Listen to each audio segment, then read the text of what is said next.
ಸೀಬೆ ಅಥವಾ ಪೇರಳೆ ಹಣ್ಣಿನಲ್ಲಿ ಪೌಷ್ಟಿಕಾಂಶದ ಪ್ರಮಾಣ ತುಂಬಾ ಹೆಚ್ಚಾಗಿರುವುದರಿಂದ ಇದನ್ನು ನಿಯಮಿತವಾಗಿ ಆದರೆ ಮಿತವಾಗಿ ಸೇವನೆ ಮಾಡೋದ್ರಿಂದ ಗರ್ಭಿಣಿಯರಿಗೆ ಅನೇಕ ಆರೋಗ್ಯಕರ ಪ್ರಯೋಜನಗಳು ದೊರಕುತ್ತೆ.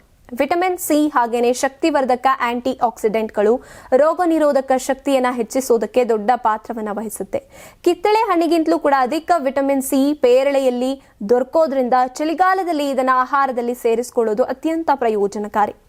ಚಳಿಗಾಲದಲ್ಲಿ ಗರ್ಭಿಣಿಯರು ಪೇರಳೆಯನ್ನ ಸೇವಿಸೋದು ದೇಹವನ್ನ ಹೈಡ್ರೇಟ್ ಆಗಿರೋದಕ್ಕೆ ಸಹಾಯ ಮಾಡುತ್ತೆ. ಹಾಗೇನೆ ಶೀತ ಜ್ವರದಂತಹ ಸಾಮಾನ್ಯ ತೊಂದರೆಗಳಿಂದ ದೂರ ಇರುತ್ತೆ. ಇದಲ್ಲದೆ ರಕ್ತದಲ್ಲಿನ ಸಕ್ಕರೆ ಮಟ್ಟವನ್ನ ನಿಯಂತ್ರಣದಲ್ಲಿ ಇಡೋದಕ್ಕೆ ಸಹಾಯ ಮಾಡುವಂತಹ ಗುಣ ಇದರಲ್ಲಿದೆ. ಪೇರಳೆಯಲ್ಲಿ ತಾಮ್ರ, ಕ್ಯಾಲ್ಸಿಯಂ, ಪೊಟ್ಯಾಷಿಯಂ, ಮ್ಯಾಂಗನೀಸ್ ಸೇರಿದಂತೆ ಹಲವು ಅಗತ್ಯ ಪೋಷಕಾಂಶಗಳು ಸಮೃದ್ಧವಾಗಿ ದೊರೆತು ದೇಹದ ಆರೋಗ್ಯವನ್ನ ಕಾಪಾಡುತ್ತವೆ. ಪೇರಳೆಯಲ್ಲಿ ಇರುವಂತಹ ಕಬ್ಬಿಣ ಗರ್ಭಿಣಿಯರ ರಕ್ತಹೀನತೆ ಸಮಸ್ಯೆಯನ್ನ ಕಡಿಮೆ ಮಾಡೋದಕ್ಕೆ ಸಹಾಯ ಮಾಡುತ್ತೆ.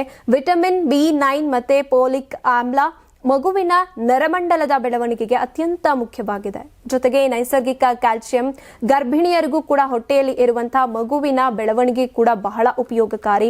ಇದು ರಕ್ತದೊತ್ತಡವನ್ನ ನಿಯಂತ್ರಿಸೋದಕ್ಕೆ ಸಹಾಯ ಮಾಡುತ್ತೆ. ಹಾಗೇನೆ ಹೃದಯದ ಆರೋಗ್ಯವನ್ನ ಕೂಡ ಕಾಪಾಡೋದಕ್ಕೆ ನೆರವಾಗುತ್ತೆ.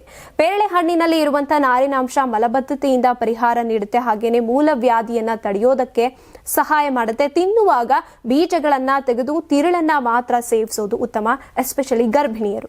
ಇನ್ನು ಮೆಗ್ನೀಷಿಯಂ ಸಮೃದ್ಧ ಆಗಿರೋದ್ರಿಂದ ಸ್ನಾಯುಗಳು ಮತ್ತೆ ನರಗಳು ಸಡಿಲಗೊಳಿಸುತ್ತೆ. ಸೆಳೆತದ ಸಮಸ್ಯೆಯನ್ನ ಕಡಿಮೆ ಮಾಡುತ್ತೆ. ಒಟ್ಟಾರೆ ಪೇರಳೆ ಗರ್ಭಿಣಿಯರಿಗೆ ಸುರಕ್ಷಿತ, ಪೌಷ್ಟಿಕ ಹಾಗೇನೆ ಆರೋಗ್ಯಕರ ಹಣ್ಣಾಗಿ ಪರಿಗಣಿಸಲಾಗಿದೆ. ನೀವು ಸಣ್ಣ ಆಗ್ಬೇಕಲ್ವಾ? ಅದು ಒಂದು ಉತ್ತಮ ಆಹಾರದಿಂದ ಸಣ್ಣ ಆಗ್ಬೇಕಲ್ವಾ? ಪ್ರತಿದಿನ ನಮ್ಮ ಜೀನಿ ಸ್ಲಿಮ್ ನ ಯೂಸ್ ಮಾಡಿ ಯಾವುದೇ ಸೈಡ್ ಎಫೆಕ್ಟ್ ಇಲ್ದಂಗೆ ನೀವು ಸಣ್ಣ ಆಗ್ತೀರಾ.